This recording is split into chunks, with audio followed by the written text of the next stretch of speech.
Thank you, man. I appreciate that. All right, let's get Tone. Let's get Tone in. Yo, how you doing, Mr. Nasheed? I'm good, Tone. How are you, brother? I'm good, man. So quick question. What would you advise someone of like the younger demographic? Like how would you advise someone like me, like I'm 20, I just turned 20, to talk about to the youth like about black things and to influence them in a good way? Oh, great question. You know what? Very good question. You know what? What I would advise you to do is lead by example. Since you're young, start building a legacy now. You got to start in your 20s. When you start building a legacy, start early. A lot of times people say, I'm a just kind of bullshit and party in my 20s. And then when I get a little older, then I'll buckle down. Let me tell you something. Start getting your shit right in your 20s so that you can plant the seeds for your legacy. One of the greatest things I did when I was in my mid 20s, I wrote my first best selling book. And this is when I'm a player from the Himalayas. I'm out here clubbing, the women's all over the place. So the last thing I would want to do is sit down in a room for 4 or 5 months writing a damn book. I'm out here trying to get pussy and chase. I'm trying to do that. But I do understand at that time, let me plant the seed. Let me look at what's going on in the future. Let me put down some good game. Let me put out a body of work so later on I'll be good. So I buckled down, locked myself in the crib, turned my phone off so all them women throwing them draws, I wouldn't be distracted. I had to stay extremely focused. And then I wrote my first book, which was a huge bestseller, sold 250,000 copies. I still get paid off that book to this day. Wrote that book in '99, and I still get checks every month for that book. Huge best-selling book, and that kicked off my whole career. You have to get the seeds popping early in your life, and you can show other young people by example. This is why we got a lot of old niggas out here who are haters and babblers. Notice whenever we start talking about something constructive, there's always some old nigga that'll pop up babbling and trying to just dissipate the energy. It's always some old dusty nigga who didn't build nothing trying to come in and wag the finger at everybody. Well, what are y'all in here talking about? First of all, I am probably everybody's daddy age.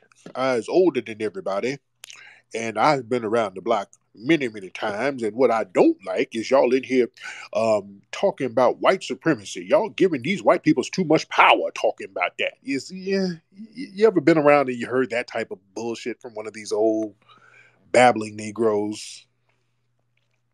When you hear that, that's a nigga who ain't never built nothing. The minute you hear that type of talk, these old dusty finger wagging plebiscite babbling niggas talking about let's not talk about racism. These are niggas who ain't never built nothing, and they have to still stay in the good graces of the white supremacist. You understand what I'm saying? And you got some of these old Negroes who been in and out of jail, and I'm not knocking dudes who've been to jail. But you got a lot of these old niggas who went to jail and they got a state of arrested development. They get out of jail and then they want to go relive their 20s. So you got 50-year-old niggas trying to get rap record deals now. And there's nothing, no hater on earth is worse than a 50-year-old aspiring rapper. I'm telling you, if you see a nigga around 50 trying to get a rap record deal, that's the most bitter, miserable hate nigga on the planet. You understand? Nothing's worse than a middle-aged nigga trying to get on by writing rhymes with arthritis in his writing hand. Those niggas are the biggest haters on earth because if that nigga's still trying to get a record deal at 50, that means he's failed everywhere else. And he's a big ass hater. And these niggas come in the room, plebiscite babbling, wagging their finger, dissipating the energy, and basically time wasting. And that's what you don't want to be. because those niggas do not lead by example, but they want everybody to listen to them. You got to show by example. You got to show what you built. You got to come in, and when a young black kid sees you, they want to see what you got popping. Damn all of that trying to talk to him and tell him this. Yeah, I'm telling you, those kids, because when I was a kid, when somebody wanted to talk to me about something, nigga, all that shit is going in one ear and out the other. Nigga, what you driving and how you live. That's what kids want to know. Kids ain't dumb. When you come in, hey kids, I just want to tell you how to first of all, pull your pants up, and y'all got to stay off them drugs, and y'all just got to study in school and do your arithmetic. And nigga, what you rolling in, nigga? What you drive up here in? That's what the kids want to know. They want to measure. They want to see something where they can kind of measure something. Yeah, because kids, these kids want to get it. They trying to get something. They trying to get some tangibles. They have a system of deprivation working on them. That's why the kids gravitate towards the rappers. See, we can talk about the rappers all we want, but when they see rappers, rappers are shining. Rappers got shit. That's why the record industry pushes that image. They know the kids are going to look at who got something. Yeah? That's why old dusty niggas always get mad at me, because the kids follow me. All the young folks follow me. Young kids watch my movies. Yeah, the kids love what I do. Kids always show up to my events, show up to all my stuff. Kids love it because the kids see that I got something. They look and say, okay, that nigga, he talks it like he walks it. Kids don't want to hear no plebiscite babbling. I'm telling y'all, you better show these kids something out here, man. Folks want to see it so that they can emulate the steps you took to get it. They want to see if your words match your actions and your results. Kids want to see it. Yeah? And if you don't show them something, guess who's going to show them something? Suki Hana and Sexy Red. All right? So we can complain about them all we want to, but Suki and Sexy Red, they always got bundles of money, even though it's from the record label. People understand that's what kids gravitate to. That's what the kids want to see. So we got to build shit. Black family, we got to start building something. We got to build something on a regular basis. That's what we got to pool our resources for real. Get on code with each other. Get a level of trust with each other so that we can start building stuff. So that we can continue to build. I'm building shit. So we all need to be building. Let me get some more folks in here. Let's get and no disrespect to all the 50-year-old aspiring rappers out here. If you're a 50-year-old nigga who's an aspiring rapper, no disrespect, but nigga, stop. All right? Nigga, stop. No disrespect whatsoever, but stop. All right. Let's see who else we got in here.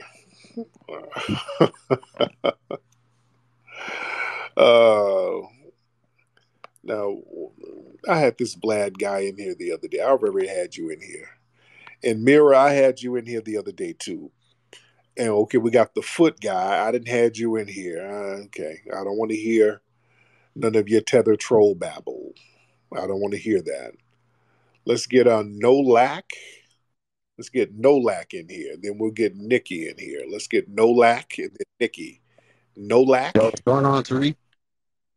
I'm good, man. How are you, No Lack? Hey, on the last caller, he was talking about what he should do. Honestly, he should just stay on his grind, try to find like a skill or something. Right now, I'm in IT. I just got my cybersecurity cert. It took me, Yeah. 4 years. When I was 20 years old, I was fucking partying, trying to get O's and shit, and smoking and doing all types of stuff. Just wasting a lot of time. And last year I kind of looked at myself in the mirror. I was like, yo, you about to be 30 soon, bro. You got to tighten up. You got to get right. So I just been in the lab.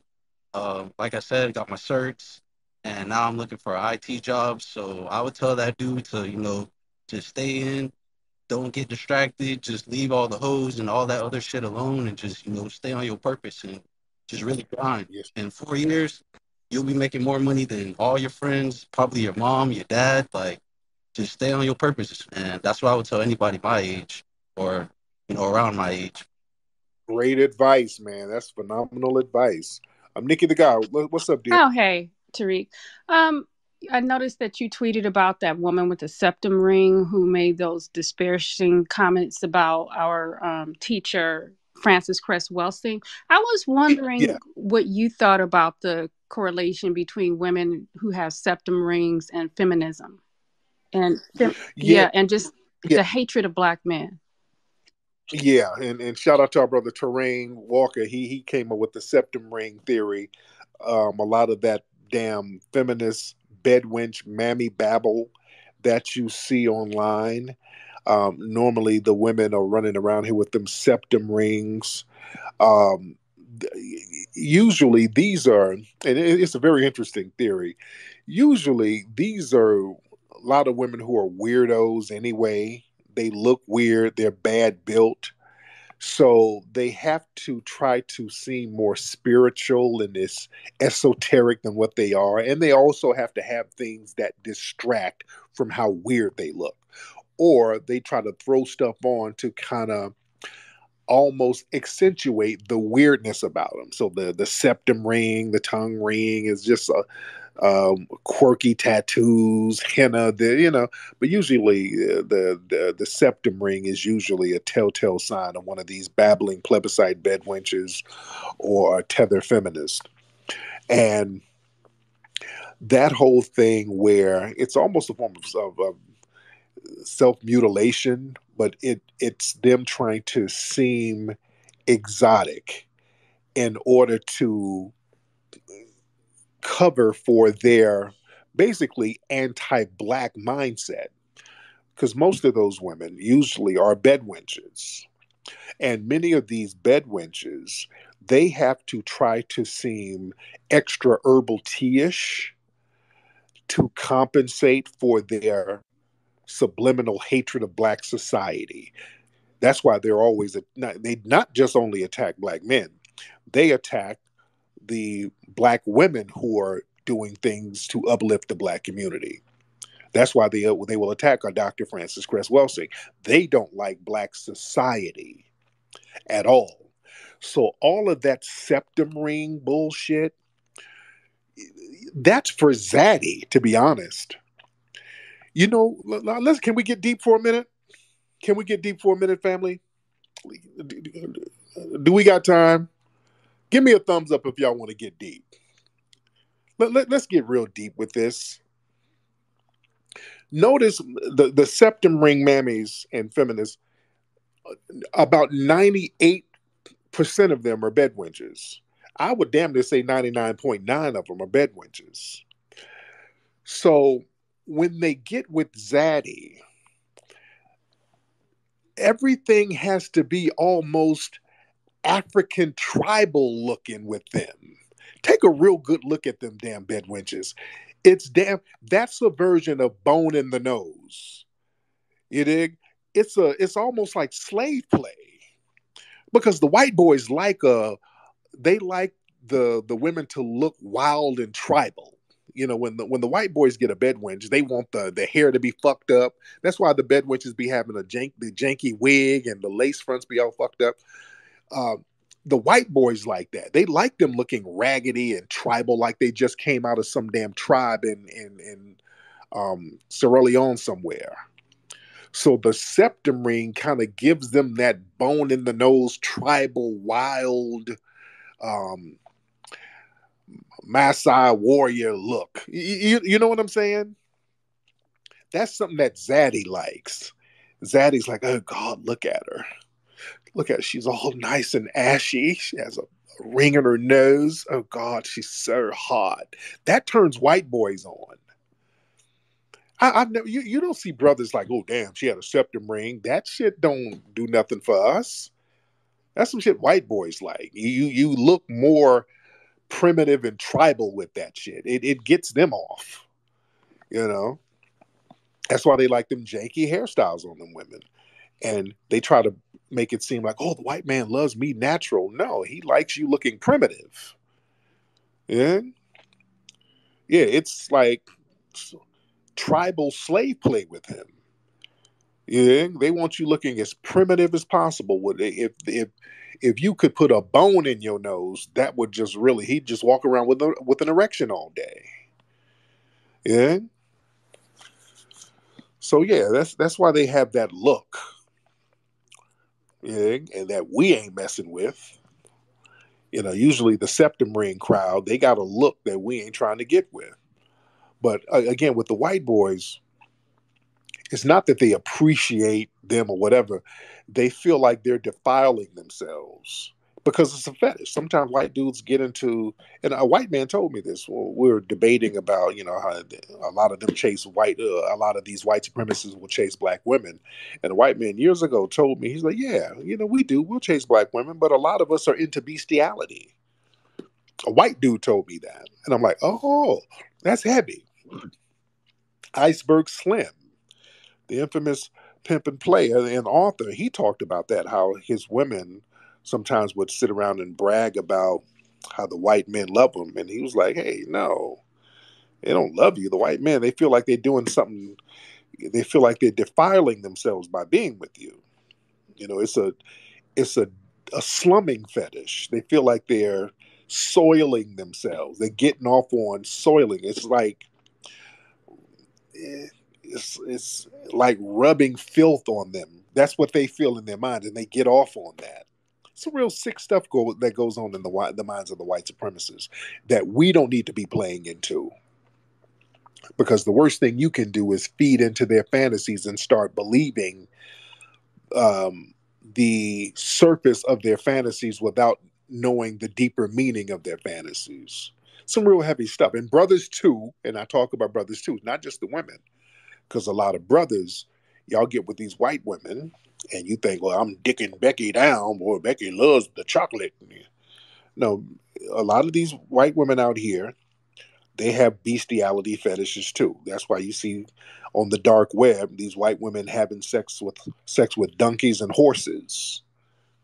If you go on the dark web, there's whole websites where there's thousands of videos of white women bending over, letting donkeys and horses and camels bang them out. And a lot of times that's what they look at Negroes as. When you're at a club somewhere, the white woman, they'll get with you. But in the back of her mind, I'm having sex with a human animal. I'm getting my rocks off. I'm still a white supremacist, but I'm just getting my rocks off now. So we better understand the sexual dynamic of these people. We really need to understand that. But yeah, the septum ring theory is very, very real. Whenever you see some mammy or bedwench talking crazy about black society, they got that septum ring on, and when you see the septum ring, there's a zaddy somewhere too. You better believe there's a zaddy that's gonna be somewhere. Yeah. All right. We got a lot of people in here tonight. We got a lot of folks in here tonight. I appreciate everybody for staying up, chopping it up with me this late. As you always do. A lot of y'all stay up with me late and chop it up. What's this guy's been on here? Roscoe. Mr. Roscoe. What's up, man? Mr. Roscoe. All right, we're going to get Roscoe, and then we're going to get Dre Day. Dre Day. Let's get Dre Day hop in. Dre Day. Hey, brother Tariq, how you doing tonight? I'm good, man. How are you, brother Dre? This morning. Yeah. Made it this morning, all right? Yes, indeed. What's on your mind, Hey, brother? man, listen, I had to tap in on something you said earlier, man. I totally agree. When you're talking about, like, I'm a Gen Xer myself. Southside Chicago, born and raised. I'm going to tell you something. Ain't no fool like an old fool. And I'm going to tell you right now, there's a lot of brothers and sisters out here putting the wrong energy out there towards younger people. Because who I'm talking about, and I'm going to tell you right now, it goes beyond just talking to a younger person. many of my neighborhoods that I've known. I mean, I've lived in different places in the U.S. I'm Chicago born and raised, but I've lived in different places. I'm back home now because I have to look after my mom. Me and my brother looking after my older mom. But guess what? End of the day, you have to show younger people how they can do things and just talk about it. You have Yeah. to put down things and people they can talk to. Hey, talk to this brother here, talk to this sister here. They show you how to get things done, how to get certification in this and start making some cheese, how to do this, how to do that. This is about an old saying that somehow got forgotten about. Each one teach one. You know about that, bro? Yes, indeed. Yes, indeed. Real And talk. I don't see enough older brothers and sisters doing that shit and it pisses me off. It really does. Real talk. Thank you so much. Yeah, my man makes a good point. And going back to what we were saying earlier, man, the young people, you got to show them. See, black folks, let's get off. We just can't talk a good game. People always say, we need somebody to come talk to the kids. No, you better show them something. You got to show them. I remember years ago when I was still in the streets, man, when I was in the streets trying to get out, but I was in the streets heavy. And I had a drop top Lexus. And I went to a Del Taco drive through because we would go kick it. You know, me and my player partners would be out kicking it all night. And the only thing that would be up is Del Taco. So I would go to Del Taco at like 2, 3 in the morning before I went home. I went to Del Taco one time and I went through the drive through. I had the top down. I'm, jeweled up, tooled up. I had the jewelry on and suited and booted. And little black kid working the drive through window. And I pulled up and this dude like, man, what the fuck do you do? I'm like, I hustle on my grind. And nigga, and the kid was just, man, whatever you do, I want to do. Shit, I want to get the fuck out of this damn Del Taco, man. God damn, nigga, what do you do, nigga? Mentor me. It was like that. I'm like, oh shit. All right. And so I'm like, hey man, you're gonna be all right, bro. But then I'm like, man, I can't. If you know, if I mentor a kid, that kid wants to get up out that damn Del Taco window, and I feel him. But I don't want this dude out here in the streets with us. So I want to get kids like that and have them do more constructive things. So at that point, I'm like, well, let me start doing more things that are constructive. So if a kid does see me or any other black person shining and they want to be like that, it would be something that's going to be constructive. So I started making a concerted effort to be more constructive, to kind of cycle out of the street shit and then do things in a more mainstream and constructive manner. Because of that, that was one of the things that really made me want to say, hey, I don't want any kid trying to get up in this shit with us. This ain't it at all. But we making this shit look real glamorous, and it's not as glamorous as they think it is. But when they see just the surface of us driving around in nice shit and with jewels on, they're not going to think about the dangers. Like this kid don't know that back then, I would have to run up in niggas' cribs getting my money in the middle of the night. This kid don't know that. I got to run up on motherfuckers with a team of goons smashing on folks about my paper. This kid don't know that type of shit. You ain't got that in your spirit, my G. It ain't about this, drop top jewels. It's deeper than that. You know? There's another side that y'all really don't want to fuck with. So I understood the importance of having something constructive to show young people because they see us, whatever, as adults or as older people, they see you. The kids see you, and they're going to look at you for what you're doing and not what you're saying. Let me see. Let's get Cheyenne in here. Cheyenne. Hey, what's going on, Tariq? I'm good, man. How are you, brother? Man, I appreciate you everything you're doing, especially you having that third eye and being conscious, man. Yes, sir. I was like, damn. I want one thing I want to ask. Is there anything? Is it any way I can we can get some of that edited version of like book breaking and Because I know Dr. Short, I know he went off. I know he went off, but he had a little small piece in there, and I know Corey went off. So he had a small piece in there. So is there any way we can like get some of the edited information? Well, I mean, I think they were in a lot of the movie. Doctor Short was in a lot of the movie. I think. So yeah.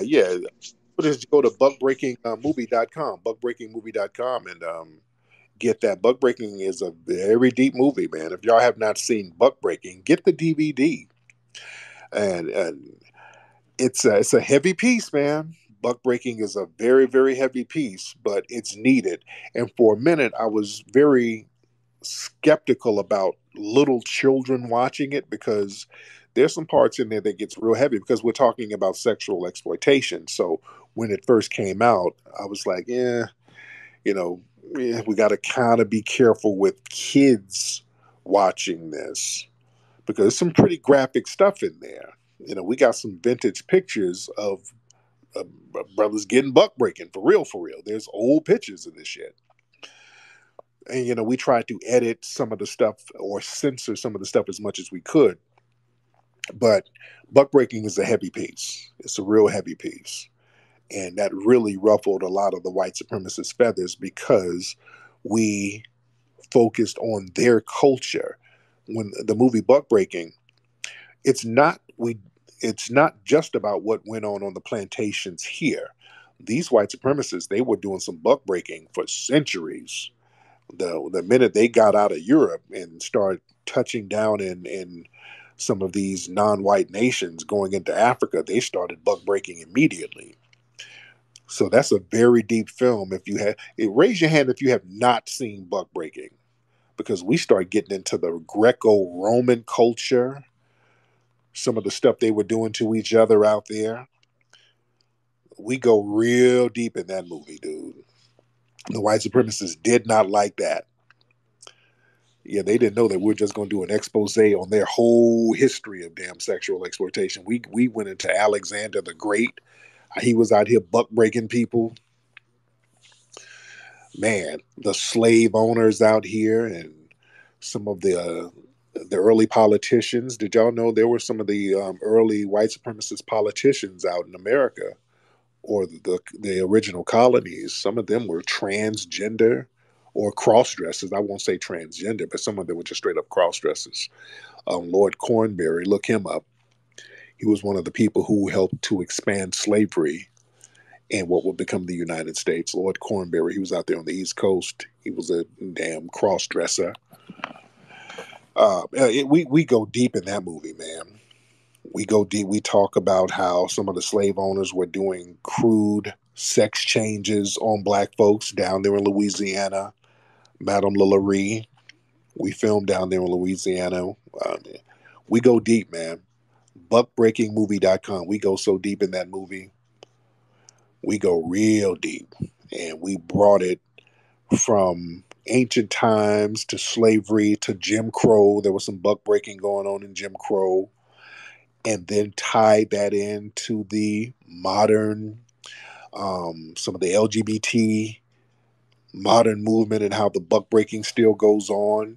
How in Africa, Bird Island, they were buck breaking a bunch of boys out there in the 70s and 80s. Y'all Google that. There's a book about Bird Island where somebody exposed them raping all the black boys out there, and the dude who wrote the book ended up dead. So yeah, that we tied Epstein, all of that stuff. It's heavy. We talked about how the buck breaking started to go on in the prison systems. That's a very fascinating piece, man. Very good piece of work that we did putting that movie together. We ruffled a lot of feathers with that movie. So you can go to Buckbreaking Movie. Is it Buckbreaking Movie or Buckbreaking Film? I think it's Buckbreaking Movie. Real heavy piece though, and the buckbreaking still goes on. It's still going on right now. Yeah. Dude, there's a book now that my kid had, and it was about loving trees or something, and it had one boy hugging a tree, and the boy looked so damn moist. This is a cartoon book. So, dude, it's all over the place now. You don't know what's going on. The agenda is being slipped in so covertly and overtly now. It's all over. You can't go buy candy for your kids. Literally, you go by, and Halloween is coming up, guys. So you're going to see a lot of Halloween candy. You go buy candy for the kids, and there's some trans kids matter cartoons on the candy. Y'all watch out for Halloween. Well, look at what you're going to see for Halloween. I'm telling you, you about to see a major rollout. One thing that y'all got to understand, you're going to see a lot of it from the corporate sector. There's a company, I'm going to find the video too, that a lot of the corporate entities got to go through where they grade companies based on their quote unquote inclusion of certain quote unquote marginalized groups, meaning LGBT. So if some of these corporate entities are not pandering to the LGBT community with some of their products, if they're not putting rainbows on stuff, some of their resources will get held back from them. They won't get a certain level of resources. I'm gonna find the video. There's a guy talking about one of these shadow companies that grade corporations on their inclusiveness. You know what I'm saying? Even now out here in California, it's real heavy out here in California. We're having trouble getting grants for the museum. Everything, this is why we need the community to really support the museum, because they give us hell about getting grants. We don't get no, and we're trying our best, because we got a museum. It's a lot of overhead, just to keep the doors open. So we just been surviving off grassroots support, and there's a gazillion dollars from the state and the cities and the federal government to get those resources. But I'm going to show y'all some of the questionnaires one day of some of the stuff that they ask in order to get those grants, dude. And they have the same kind of grading system. So they will give you points based on your level of diversity, quote unquote. And they say that they prioritize the grants based on the high score of the diversity. You see, I'm telling y'all some of the behind the scenes stuff on how they push a lot of the agendas without being overt with it. So it's all about a scoring and a grading system. So if you check all the boxes for these inclusive groups, we'll prioritize the grant money to you more. So family, and one thing we were filling out not too long ago, they asked all of the people in your nonprofit organization, name all the top people, and then name their sexual orientation or their sexual preference. I'm looking at this like, what the hell? So basically, we got to name everybody who's the executives in our organization. Then we have to specify whether or not they like bussy or not, straight up and down. We have to specify: are they trans attracted, bisexual? I'm reading this like, what the whole hell? I'm like, wow. We have to sit here and list what we're attracted to sexually. We have to put our sexual. Are you trans? Are you bi? Are you? What was one? Bi curious. They had bi curious. What the? This is a grant application asking if you bi curious, dude. And we had to put these answers for all the people, within the top brass of our organization. So that's the type of stuff that goes on behind the scenes. So if you check all the boxes, they let you know that we're going to prioritize, you getting the funds if you get a certain high score based on what you check off. So we know what that means. We already know what that means. So if somebody's, got a hankering for Bucci, they'll step it up with them and prioritize giving them something. So, that's the dynamics we're working with out here, man. Okay, we got a lot of people in here. Speaking of LGBT, I see the foot fetish dude is still trying to get on, and I don't want you on here, brother. I don't really want your energy on here. No disrespect. No disrespect at all, but I don't want barefoot nigga energy on here, man. And I respect your pronouns. All right, I respect all your pronouns, brother. I just don't want your energy on here. All right. All right, let's get one more person in here because I do have to get back to working on the documentary. I don't want to be on here too late. I do have to get back to working on this documentary because I'm going to have that for you guys real soon. I'm really, really cranking that out. So should I get one more call? All right, let's get Trey. Let's do Trey. What's up, Trey? All right. Well, okay. Damn it, Trey. Okay. I sat here and Trey just messed the whole energy up. All right. Let's hold on. I see people bouncing all over the place. Let's get Grim Reaper. And where are the women? We didn't get enough women in here. We got a couple of the sisters. Kind of like to have some feminine energy in here. But Grim Reaper, what's up, brother? Peace, peace, peace. Long time listener. Uh, all I gotta say is this: as far as the documentary, right? The hip hop documentary. I'm gonna get straight to it. Uh, Yes. I'm from Brooklyn, New York. I'm currently living in Berlin, Germany. Okay. Right. So there was a caller. Well, he was on one of your shows. A couple. It might have been like your last one. Anyway, let me get to the point. He was saying something about like how come there's not so much West Coast artists in this whole 50-year anniversary situation. Why they focus so Right. much on the East? I think one of the main reasons why they focus on the East, and I'm gonna just be real with you, is because they want to kind of all in, like all lives matter it, because the whole thing, they want to put more of this Latino energy in this whole hip hop thing. And the whole thing about New York City is that, excuse me, they got this whole thing where you could say, oh yeah, the Puerto Ricans, they were in there from the origin and things like that. And I just wanted to touch on that real quick. I land my plane. Peace.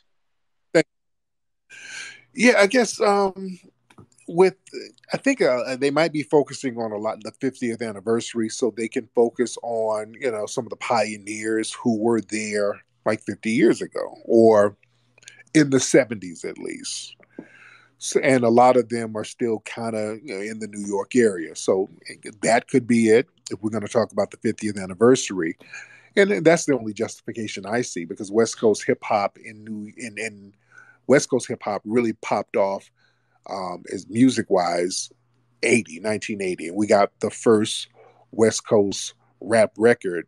We got a picture of that in the Hidden History Museum. We talk about that. We got a whole section about West Coast hip hop history, and that's something that's going to be another project that I'm going to do when I break down the West Coast hip hop history as well. That's going to be something I do as well. But what we're doing now about the real true origin of hip hop, this is needed because that whole narrative that blacks and Latinos equally started hip hop, that's just a very incorrect statement and an incorrect narrative.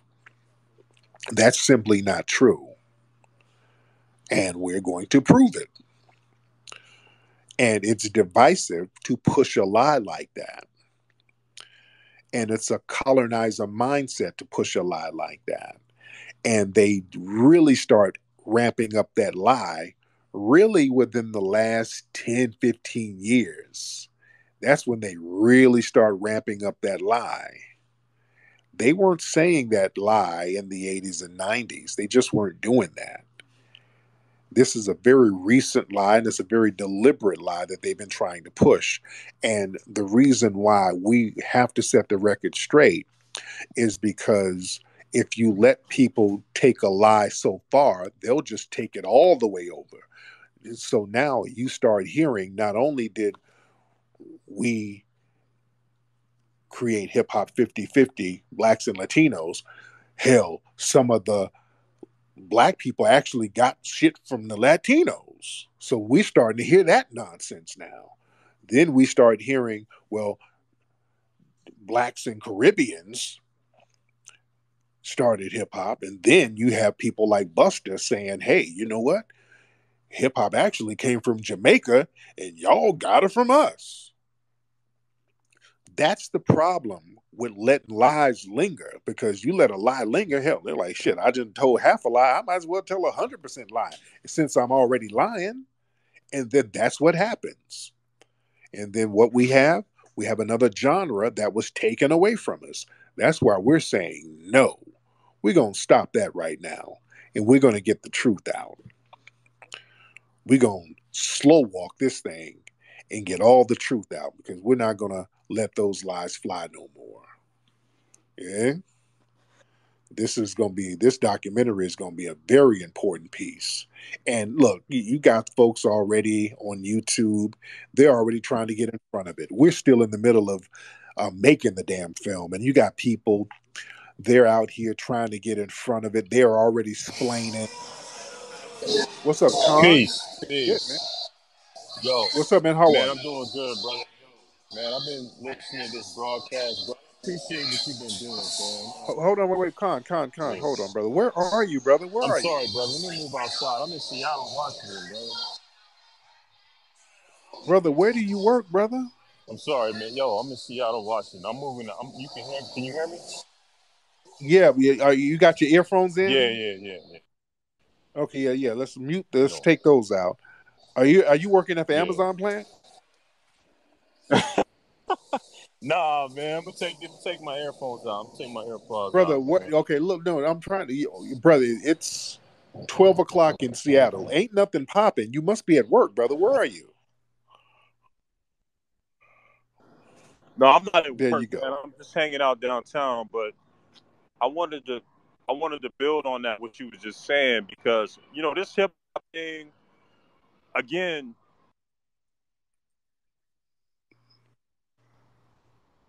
Like,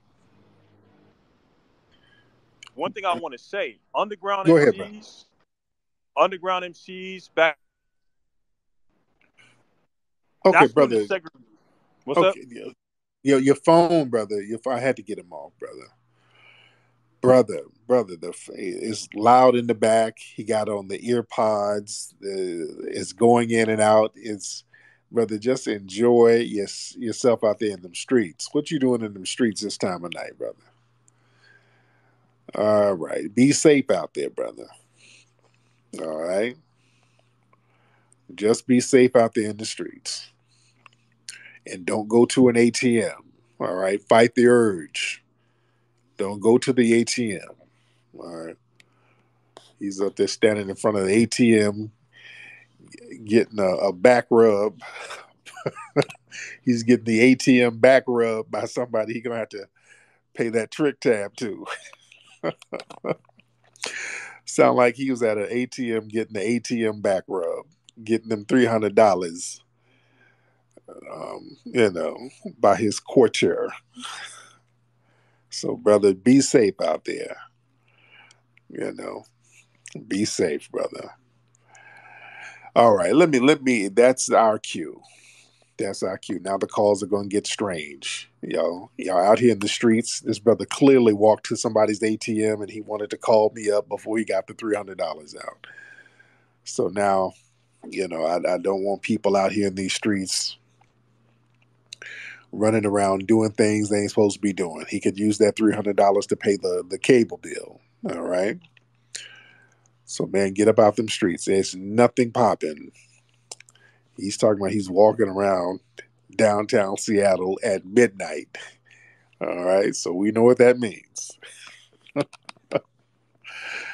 I just hope it's a woman he's gonna be doing whatever he's doing it with. All right.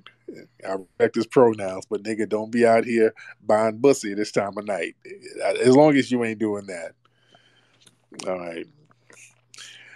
All right.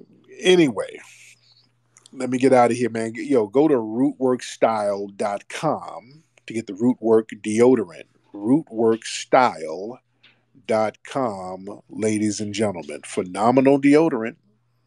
All natural deodorant, rootworkstyle.com. All right, I'm out. Papier Kuche, Lalavuve to the family. Peace.